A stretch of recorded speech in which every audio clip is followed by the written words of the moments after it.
Today we'll take a look at the EOS R3 and an initial really look of this camera here. Now I just got my EOS R3 just hours ago, and this is actually a pre-order set. By the way, I didn't pre-order, so I didn't get the freebie, but you know, I managed to get the set still by talking with my retailer, SLR Revolution. Thank them for it. I managed to get the set today. So let's take a look at this camera. I just got it a few hours ago, as I said, and let's have an initial look at the capabilities, the functions, and also I did a small little comparison with the Sony A1. So if you're interested, actually, you know, look at the timeline below. I will actually jump there. Now, the EOS R3 is a very new camera, so let's take a look at what's inside the box. So,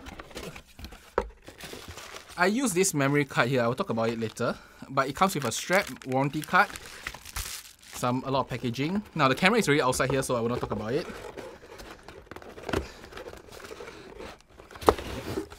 Taking this out. Now, the nice thing of this R3 is that it gave a professional charger that charges two batteries together. So if you're not the type that like to use USB-C, you can use this. If not, the camera does charge with USB-C. But it's a nice touch that, you know, they gave a dual charger, you know, considering a dual charger is actually quite expensive normally. I mean, a few $100s at least. So it saves you some money on it. These are the caps, which I already taken out. And then the USB-C cable with the cable holder to attach the cables to the camera. And then, of course, the plugs for the charger itself. And really, that's about it. These days, camera come with quite minimalist kind of packaging. It's a little bit better. I mean, it saves the world and, of course, doesn't waste so much additional plastic and stuff. But very minimal packaging. Now that I kept the box, so let's start talking about the EOS R3 itself. Now, the R3, if you ask me, my first impression is a mini 1D. I used a 1D Mark IV before long ago. That's 1D Mark IV, not 1DX. And it's something of an experience. It's a very big, very heavy, but a very reassuring camera. Now, I would say the R3 is really light. I mean, let me take it out of the mount and show you guys. Now, this is the R3 body. It weighs really, really low. I mean, this guy is like a kg with the battery and the SD card. So, very light for a body of this size. By the way, it is smaller than, let's say, the 1D series. The 1D series actually is heavier, it's taller, it's thicker. So this is lighter all around and smaller all around. So it is in between like the R5 and the 1D, and if you want an R5 with a grip, this may be a better choice. But this is really expensive. I will not talk about the price. I mean, you can go online and search it, but it is really, really expensive. So yes, now let's talk about the camera physically first. Now, one thing I did notice when I use it is that the grip for the normal grip and the side grip is a little bit different. This is quite shallow and this is quite deep, so it feels different to me.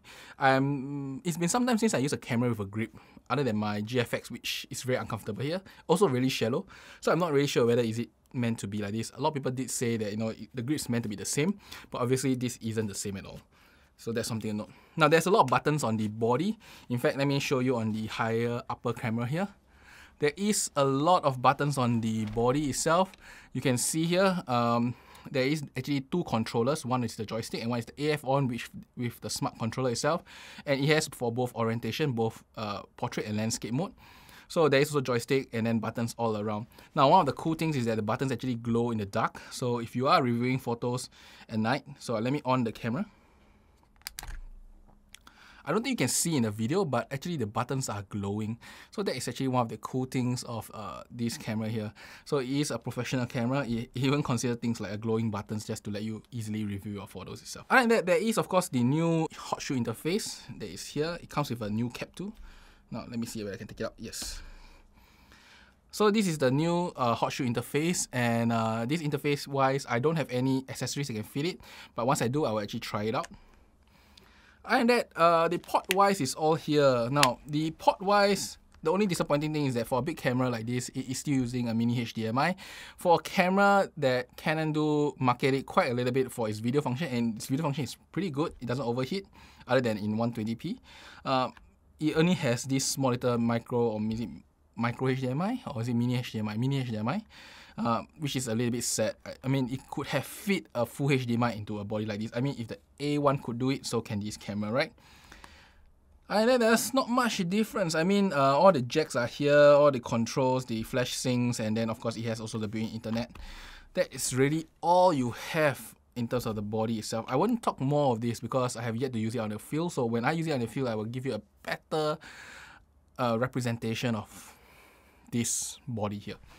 Now, as I said, this camera is just really purchased today. So I have yet to use it. So there are certain things that I could not test, especially if it requires me to test out in the field itself. Now, firstly, the IS itself on this camera is okay. It is better than the A1 for sure. When I did a test, both using the Sigma here, the Sigma 40mm, so I use adapter both, and then I use the IBIS to just try out and then have an equivalence test. It does outperform the Sony by a little bit, as you can see the numbers here. Now, this little amount of difference, does it make a difference to you? Not too sure. I mean, it does give you a lot more. I would say not even a lot more. It does give you like 10 to 20% better hit rate when you go really low shutter. But it's just that, just that little bit more. So if you really want the IBIS, I mean the R3 is better than the A1. Now that is for IBIS. Now in terms of autofocus wise, I couldn't test the autofocus speed. I have yet to do a real world shoot with it, so nothing too much to talk about it. But I can show you this set of photos I have shot. Now this is shot in full burst, so I'll talk about the burst later. In full burst, and you can see that I'm moving in and out of these 160 photos, focusing on my doll. She has a face, so actually it does latch on for eye detection. The hit rate was really good. I mean, there was only 3 soft photos in the 160 shots here, and I was moving back and forth in close distance. I mean, the dolls are really small. It's their 1/3 scales, they're 60 cm. So I'm moving back and forth, and only 3 was soft. I would say it's still usable, just a little bit softer. So it's very impressive because moving backward and forward in such a camera and doing 30 FPS together with it, some cameras will miss, but modern cameras like the A1 and the R5 is very reassuring. At least, in my small little test, I know that moving forward and backward doesn't throw the AF too much. Next, I want to talk about is the burst. So the burst of the camera is rated at 30 FPS, so is the A1. So I was trying it out. I mean, I want to do a comparison, right? So the A1 do burst at 30 FPS, but only with Sony lenses. It doesn't burst with some of the lenses, such as the Sigma 40mm I have here. It doesn't burst with this lens at all. So it does burst 30 FPS with Sony lenses. But in terms of the burst itself, the Canon is actually slightly faster. It is like 29.75 or something like this. I remember. Just see the number here. And then the Sony was like 28.7, so it's like 1 FPS lesser for every second. Now, is it a big deal? Probably not. I'm just telling you that, if you measure it long enough in a base ISO situation, shooting at 1/200 shutter speed, this is the result you get, slightly faster on the R3. And then in terms of burst depth itself, the R3 of course can burst more than the A1. The A1, if you burst 30 FPS, even with the compressed RAW, it only goes to about 150 RAWs and then you start slowing down significantly, while the R3 goes to about 190 RAWs before it slows down. The thing is, for the R3, regardless of which type of memory you use, be it CFast Express or SD card, and I'm using a V60, not a V90, the difference between the depth itself is very insignificant. I mean, the CFast Express had like 10 more shots before it requires to clear the buffer, while the SD card had like 190, while the CFast Express is 200. So the difference is really, really small. Which means that if you are doing small little bursts, not like 6-second bursts, which I use for my test, I would say as the R3 is perfectly okay. I mean, you burst 1-2 seconds and it's done. And one thing is that I think they improved the card reader on the R3 itself, because the clearing speed when it's full buffer is about 15 seconds, while the clearing speed on the A1 is a mighty 32 seconds. It takes a long time to clear the A1's buffer. Probably because the A1 has a deeper buffer. I mean, it's 50 megapixels, so every shot is like 50 megabytes. I mean, even in the compressed state, I believe it's like 30 something megabytes. Well, this guy can go as low as 20 megabytes or even less than 20 megabytes per shot. So the buffer depth wise, I believe that the absolute amount of memory, the A1 probably has slightly more. But the clearing speed, the R3 is a lot quicker. Even with a V60 card, it clears in like 15 seconds.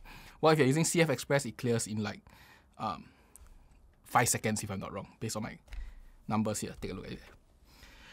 So that is in terms of buffer depth. Now, I went on to actually test some other things here. So what I did was to shoot it outside my house.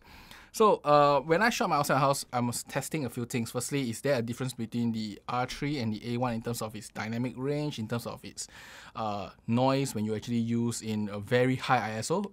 and you can do high ISO easily by raising the shutter speed and the aperture like crazy.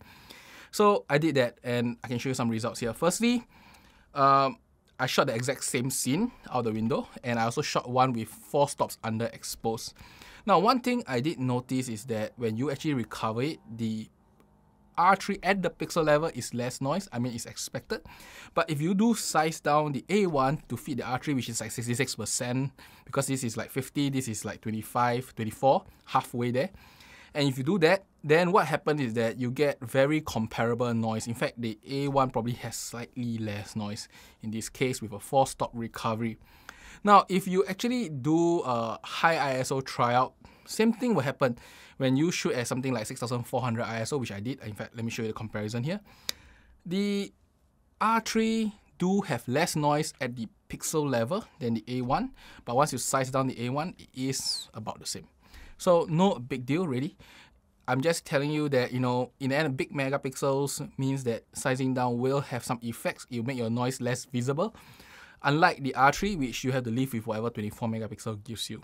One thing I did note is that the R3 goes really high for the electronic shutter, up to 1/64,000, which means even if you use a f1 lens in bright daylight, you should have no problems. I mean, 64,000 shutter speed. That's a speed that the R3 can go with electronic.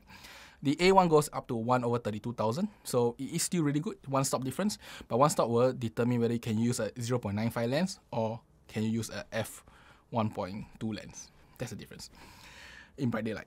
Now, that is of course for shutter speed and then shooting of course outdoors. So I also did an indoor test to just try a little bit on the recovery of the files itself. So one thing I did notice that the camera do recover nicely up to 4 stops or even 5 stops, as you can see in some of the photos here. But I did notice some oddity in the files themselves at around 800 ISO to 1600 ISO. In between there, something has changed, and I'm not too sure why, but you know, you notice there's slightly difference in color. Maybe there's a separate amplifier or something. When I did the video test, I can show you the footage also. When I jumped from 800 ISO to 1006, or should I say the equivalent when you do log, so you raise it accordingly, there was a jump between one of the ISOs there, and it looks drastically different. I do not know why. So something to investigate more in the future, whether it affects the way I shoot, especially if I was to push it in higher ISOs. Now, the question now is, of course, this R3 is meant to be shot electronically, so is there a difference between the electronic shutter and the mechanical shutter? I would say yes, there is a difference, definitely visible difference. In fact, let me show you this shot here. So I shot my shelf because it has a lot of color push-ins, and then I raised 100% shadow, minus 100 highlights, and raised the exposure by 2, which means the shadows are going to get raised at least like 3 to 4 stops or 5 stops even. Now, if you look at the shadow itself, you will notice that the shadows have a different color. Generally, the photo look the same color, but the shadow regions, the dark regions just look different. The darker regions look a bit more reddish. They have a red tint to it, like noise, red patchy noise. And it is quite apparent throughout the electronic shutter itself. So what it does mean is that if you are doing a lot of recovery in the shadows, if you're doing like 3 stops, 4 stops, you may want to consider shooting mechanical for maximum quality. So even though, yes, this is a stacked CMOS, and then it's supposed to, you know, work very well, that being said, the mechanical shutter still is better. This is quite unlike the A1, where the mechanical and electronic has only a very slight difference. This seems to have a little bit more difference than expected. And really, that's all I tested today. I tested all these various things so that, you know, I can have a rough understanding of how this camera works. Oh yes, one more thing. I test the eye control AF. After calibrating it like a lot of times, one thing to do the calibration is that you must put the camera nicely at your eye, and it's really important. And the good thing of the R3 is that there is quite a lot of relief here, and this relief allows you to put your face slightly further. So if you do place your eye constantly on the viewfinder correctly, your eye AF, or should I say eye control AF, works really well. I could easily shift from one subject to the other, jumping around different subjects without using the joystick, so it is really impressive, really quick. That is something that the R3 has, and I don't think it works for everybody. Based on what I see online, is that some people say it works for them, some people say it doesn't. So this is something subjective, but so far for me it does work as long as I put the camera nicely covering my entire eye. I cannot shift it sideways a bit and what's not. Now, I didn't talk a lot about the autofocus. I only talk, of my smaller test with my doll. More will be talked about, especially in terms of its subject tracking, especially for humans.